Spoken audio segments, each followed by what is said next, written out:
하나님 말씀은 고린도전서 11장 1절로 16절 말씀입니다. 모든 것은 하나님에게서 났느니라. 바울은 교회 내에서 남자와 여자의 관계를 통해서 하나님께서 우리에게 허락하신 영적 질서에 대한 부분들을 설명하고 있습니다. 오늘 본문의 주제는 예배 중에 여성이 머리를 가리는 문제에 대하여 바울이 권면을 한 내용입니다. 그런데 바울은 단지 하라 하지 말라는 선을 그어주려 하기보다는 천지를 창조하신 하나님의 창조의 질서와 영적 질서 안에서 성도들이 이해하고 또 따를 수 있도록 하고 있습니다. 이것은 바울이 말하는 남성과 여성의 관계에 대하여 자칫 잘못하면 바울이 전하고자 하는 의도를 오해하기 쉽기 때문이었습니다. 따라서 바울이 이러한 말을 하는 배경과 그 목적을 바르게 파악하고 그 의미를 살펴 적용함과 더불어 혹시 내가 필요한 부분만 따로 인용함으로 바울의 뜻을 왜곡하는 일이 없도록 해야 하겠습니다.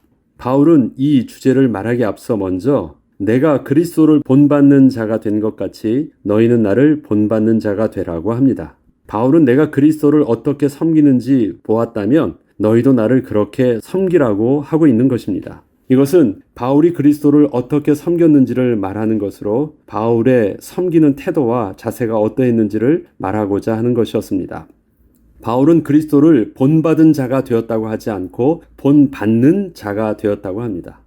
이것은 예수님께서 말씀해 주신 내용을 잘 배웠다는 것 이상으로 오늘도 계속해서 주님의 뜻을 구하고 그 말씀에 자신을 맡기고 있다는 것이었습니다. 본받는이라는 것은요, 지금도 계속해서 예수님께 집중하고 있는 삶의 모습을 말하는 것입니다. 내가 이젠 예수님께 본받아서 나는 이미 성장한 자가 되었다. 자기를 완성형으로 말하지 않고요. 내가 오늘도 본받는 자가 되고 있다는 것입니다. 왜냐하면 고린도 교회 성도들이 어떻습니까? 복음을 깨달았고 자기는 그래도 많은 부분들을 이미 배운 자이기 때문에 스스로 자기가 어른과 같이 그리스도의 장성한 분량에 이른 것처럼 서로 주장하고 또 자기의 권위를 드러내려고 하거든요.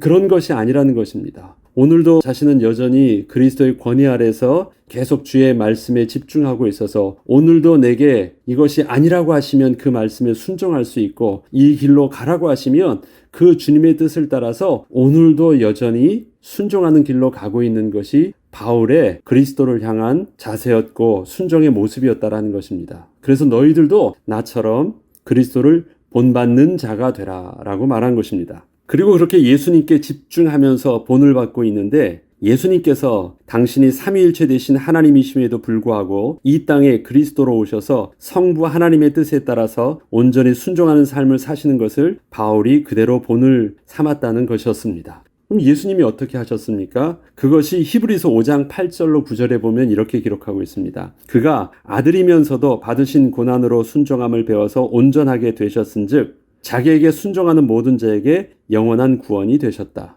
예수님도 순종의 본을 보여주셔서 그 순종의 본을 따르는 자들을 통하여 동일한 구원의 근원이 되게 하셨다라는 것입니다. 바울이 바로 예수 그리스도의 그러한 본을 받았으니까 너희들도 나에게서 그러한 본을 본받아서 너희들도 그렇게 하라는 것입니다. 여기에는 영적 질서의 비밀이 있고 영적 권위에 순종하는 비밀이 그 안에 담겨 있던 것입니다. 바울이 지금 교회 내 여자와 남자의 관계를 이렇게 권면하고자 할 때 바로 이러한 영적인 권위와 영적인 질서에 대한 비밀들을 먼저 말해주고 언급했던 것입니다. 예수님의 순종은 어떠한 위계 질서를 따랐다는 것을 말하는 것이 아니었습니다. 능력과 위치로 보자면 동일한 하나님의 본체이셨지만 당신이 맡겨진 사역 속에서 부여하신 영적 권위와 영적인 질서 속에서 그렇게 순종함을 통하여 하나님의 구원을 온전히 이루셨다는 것을 뜻하는 것이었습니다. 바울은 이러한 영적 질서 속에서 성부 하나님과 성자 예수님의 관계를 설명하면서 자신도 예수님을 섬김에 있어서 예수님께서 하나님의 말씀에 그대로 순종하였듯이 예수님을 하나님이 보내신 하나님의 아들 그리스도로 믿고 온전히 그 권위에 순종하였다고 하는 것이었고 그렇게 자신이 하나님의 말씀을 순종함으로 따랐듯이 성도들도 이러한 자신의 모습을 본받아 교회 내에서 남자와 여자의 관계 또한 영적인 권위와 질서 속에서 올바로 세우라는 것이었습니다. 위계 질서라고 말한다는 것은 그냥 수직적으로 군대에서 높고 낮음을 의미하는 것이지만, 바울은 위계 질서를 지금 말하고자 하는 것이 아니라 창조의 원리 속에서 영적인 질서를 이해시키려고 하고 있는 것입니다. 3절에 보면 그러나 나는 너희가 알기를 원하노니 각 남자의 머리는 그리스도요 여자의 머리는 남자요 그리스도의 머리는 하나님이시라. 바울은 우선 명확하게 영적 질서가 어떻게 되는지를 말해주며 권면을 시작합니다. 머리라는 단어는 보통 통치자, 우두머리 등의 의미가 있지만 그렇게 위계적인 단어로만 이해한다면 하나님, 그리스도, 남자, 여자로 이어지는 수직적인 관계로만 이해하게 되고 여자를 영적으로 열등한 존재로 오해하기 쉽습니다. 그러나 그리스도와 하나님은 동등하시기에 그리스도께서 본성상 하나님에게서 나셨으며 남자는 그로 말미암았다는 말씀에 의거하여 그리스도에게서 났음을 알 수 있습니다. 그리고 창조 기서에 보면 여자는 남자에게서 나왔고 또한 남자는 여자에게서 나왔음을 우리 또한 확인할 수 있습니다.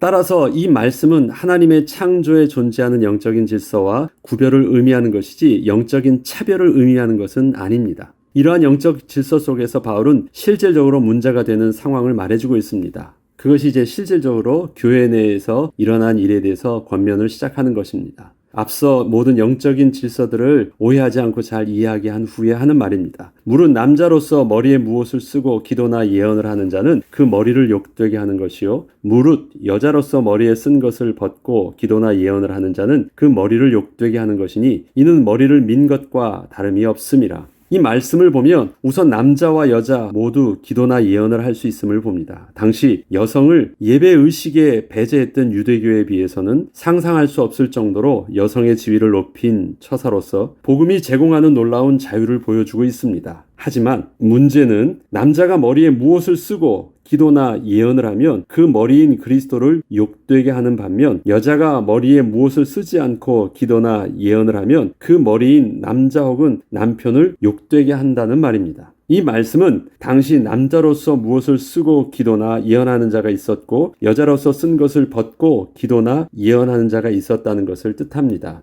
왜 저들에게 남자는 머리를 쓰지 않고 또 여자는 머리에 무엇을 쓰거나 머리를 기르게 하였을까요? 처음에 그렇게 한 의도를 알아야지 오해하지 않는 것입니다. 전통상 그리스도인의 자유가 있다고 해서 머리에 안 쓸 수도 있고 또 여자가 머리에 있는 것을 안 쓸 수도 있고 남자가 머리에 쓸 수도 있습니다. 이게 내 패션이야 하면 아무 문제가 없을 것입니다. 그러나 당시 상황과 그 지역의 문화적 입장 속에서 그것이 다른 의미가 있어지는 것이라면 그것이 유익하지 않기 때문에 교회에서는 어떠한 전통이라는 입장 속에서 이렇게 하라는 규칙을 세워주었던 것입니다. 자, 이런 것입니다. 이것은 당시 여자들은 기혼자라면 자신의 지위와 남편의 지위를 반영하는 의미로 머리를 기르거나 단장하는 관습이 있었지만 그렇게 따르지 않고 예배를 참여한 자들이 분명히 교회 내에서는 있었기 때문에 특별히 이것을 문제 삼아서 갈등이 되고 있었기 때문에 바울이 말하고 있습니다. 예를 들어 당시 창녀 또는 간음하여 처벌을 받은 여자는 머리를 짧게 했다고 합니다. 정상적이지 않은 부부의 관계가 있었던 사람들은 그렇게 짧게 했다고 합니다.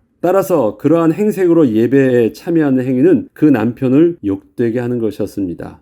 그는 복음이 아니라 관습적인 부분이었지만 유익하지 않았던 것입니다. 또 남자는 동성연애자임을 나타내기 위해 긴 머리를 하거나 로마의 이교도 의식에 참여할 때 머리에 덮개를 했다고 합니다.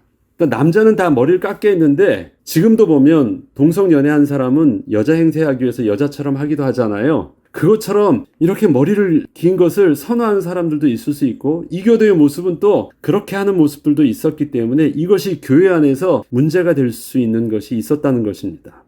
이러한 행위 역시 그리스도를 분명히 욕되게 하는 것이었습니다. 이것이 교회 안에서 그리스도의 자유라는 의미로 오해하지 않도록 문제가 되지 않도록 그것을 스스로 자기의 자유 속에서 주장하지 말라는 것입니다. 따라서 그리스도 안에서 자유를 누릴 수 있지만 그렇게 하지 말고 교회의 유익과 영적인 질서 안에서 여성은 머리를 기르거나 수건으로 덮고 남자는 여자처럼 머리를 기르지 말라고 한 것입니다.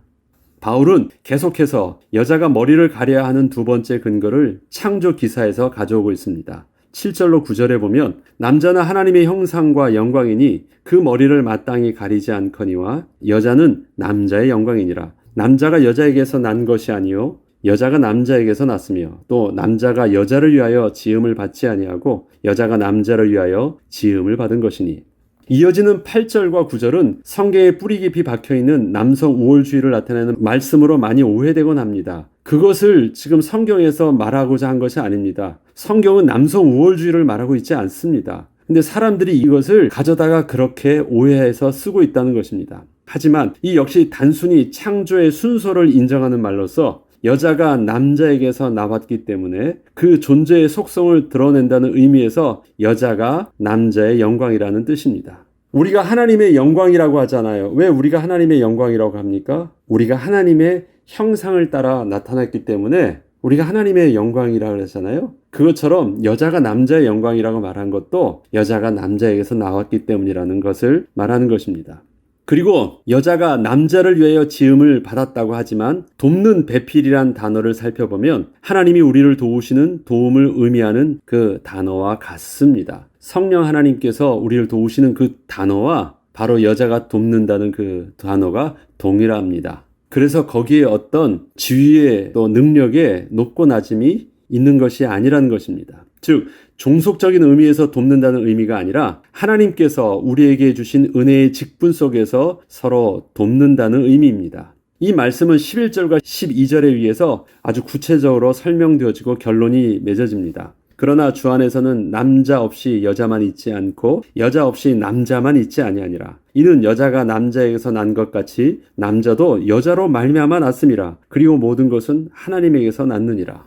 그래서 오해하지 말고 그러한 영적인 원리를 잘 이해하라고 하는 것입니다. 바울은 주 안에는 이라는 이 단서를 통해서 그리스도 안에서 남자와 여자는 새로운 관계를 맺고 있음을 알려주고 있습니다. 그리고 여자가 남자에게서 났지만 이후 모든 남자는 여자에게서 났다고 말함으로써 성별의 차이가 없음을 말함과 동시에 남자와 여자 모두 하나님으로부터 났다고 말함으로써 그 관계에서는 남자와 여자가 상호 배타적인 존재가 아닌 상호 보완적인 관계임을 명확하게 말하고 있습니다. 마지막으로 바울은 앞서 말한 여러 이유로 논쟁하려는 생각을 가진 자가 있음을 알고 있었기에 이렇게 마무리를 하고 있습니다. 16절에 보면 논쟁하려는 생각을 가진 자가 있을지라도 우리에게나 하나님의 모든 교회는 이런 관례가 없느니라. 바울의 권위를 가지고 명확하게 그만하라고 말하는 것입니다. 그냥 그렇게 순종하라고 말하는 것입니다. 지금 논쟁하려는 생각을 가진 자들에 대해서는 바울이 앞장에 보면 교회 내 이런 사람이 있었잖아요. 스스로 지혜 있다고 하는 자, 또 무엇을 아는 줄로 생각하는 자가 내가 볼 땐 그렇게 하지 않아도 되는데 라고 말하는 자들. 어찌 보면 바울은 상당히 권위적으로 순종을 강요하는 것 같지만 하나님의 세우신 영적 권위와 질서 속에서 자신을 내려놓은 것처럼 성도들도 그러한 마음으로 순종함으로 교회의 덕을 세우라 하는 것이었습니다. 우리가 예수 그리스도를 영접하는 것, 하나님께서 우리에게 말씀하시는 것은 권면이 아닙니다. 하나님께서는 언제나 우리에게 뭐 이렇게 해줄래? 라는 권면형이 없습니다. 청유형이 없는 것입니다. 하나님은 창조자 하나님이시고 우리는 그분의 피조물된 자로서 하나님의 권위에 우리는 온전히 순종하는 것이 마땅한 자입니다. 예수님께서 우리에게 순종의 본을 보여주신 것은 그 권위에 순종하는 모습을 온전히 보여주셨습니다. 그분이 하나님이심에도 불구하고 그렇게 우리에게 순종의 본을 보여주셨다라는 것입니다. 바울이 지금 무조건적으로 강하게 순종해야 하는 것처럼 보이지만 무조건 순종해가 아니라 그것이 마땅한 순종임을 말하면서 이제는 하나님의 권위 앞에 우리의 모습을 내려놓으라고 말하는 것입니다. 그렇기 때문에 바울이 오늘 전체적인 내용에 앞서 제일 먼저 예수께서 하나님의 말씀을 본받아 순종했던 것, 그리스도를 본받은 자가 된 것처럼 너희도 나를 본받는 자가 되라고 했던 그 말씀을 먼저 했던 것입니다. 앞서 바울은 그리스도인의 자유는 자신이 원하는 대로 다 사용하는 자가 아니라고 하였습니다. 오히려 진정으로 자유한 자는 무슨 일이든 하나님의 선함을 드러내어 하나님의 영광을 나타내도록 자신을 제한하는 자입니다. 그렇기에 특별히 자신이 자유하다고 하면서 하나님의 창조의 질서와 교회의 권위와 영적 질서, 교회의 전통을 스스로 추월하려는 사람이 있다면 정말로 하나님의 영광을 위해 그렇게 하는 것인지 스스로 자문해 봐야 됩니다. 나는 다 깨달았으니까 괜찮다고요? 나는 내가 생각할 때는 이렇게 안 해도 된다고 생각한다고요? 그런 것이 아닙니다. 하나님의 말씀은 옳고 그름의 문제가 아니라 하나님의 권위 앞에서 그냥 그대로 순종하는 것입니다. 우리가 얻게 된 구원을 얻는 진리는 그것이 옳기 때문에 받아들인 것이 아닙니다. 그것을 하나님이 우리에게 말씀하셨기 때문에 그 권위에 순종함으로 예수 그리스도를 주로 고백하고 영접한 것입니다. 예수 그리스도는 하나님의 본체로서 그 누구보다도 절대적인 자유를 지니신 분이셨습니다. 그러나 누구보다도 그 자유를 스스로 제한하신 분이셨습니다. 비천한 사람들도 품으시려고 가장 낮은 자리에서 가장 비참한 죽음을 당하신 예수님이 바로 우리의 주인이십니다. 바울 자신이 이러한 그리스도를 본받는 자가 된 것처럼 우리에게도 동일하게 그 바울의 순종을 본받는 자가 되라는 바울의 권면이 우리의 기도의 제목이 되길 축복합니다. 우리가 하나님의 말씀을 순종하는 것, 하나님의 권위 앞에 순종하는 것입니다. 그것이 우리에게 가장 근본입니다. 그 순종의 비밀들이 온전한 영적인 질서가 되어서 가정의 영적인 질서요 권위가 되어지길 우리가 기도하는 것입니다. 그래서 하나님께 온전히 순종할 수 있는 자는 건강한 가정의 질서를 또 건강한 교회의 질서 안에 우리가 들어가게 되는 것이고 그 가운데 하나님이 우리에게 주신 축복의 통로가 바로 그 권위 속에서 온전히 연결되어져서 가정에서 남편이 아내를 사랑하고 아내가 남편을 사랑하고 아내가 남편을 섬기고 교회 안에서 목회자가 또 성도를 섬기고 성도가 교회 안에서 목회자를 섬기고 이런 모든 부분들이 영적인 질서 안에서 위계 질서를 말하는 것이 아니라 축복의 통로의 영적인 질서 안에서 그것이 건강한 공동체를 이루어 가는 것입니다. 오늘의 말씀을 통해서 우리에게 올바로 영적인 질서가 교회와 가정에 세워지는 은혜가 있기를 주의 이름으로 축복합니다. 기도하겠습니다. 하나님 아버지, 하나님께서는 예수 그리스도를 통해서 우리에게 창조의 비밀과 그 안에 담겨져 있는 영적인 권위와 질서의 비밀들을 잘 본으로 삼아주셨고 온전히 가르쳐 주셨습니다.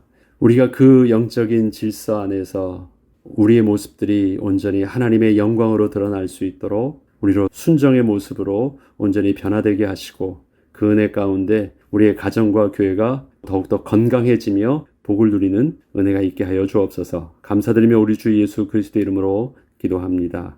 아멘.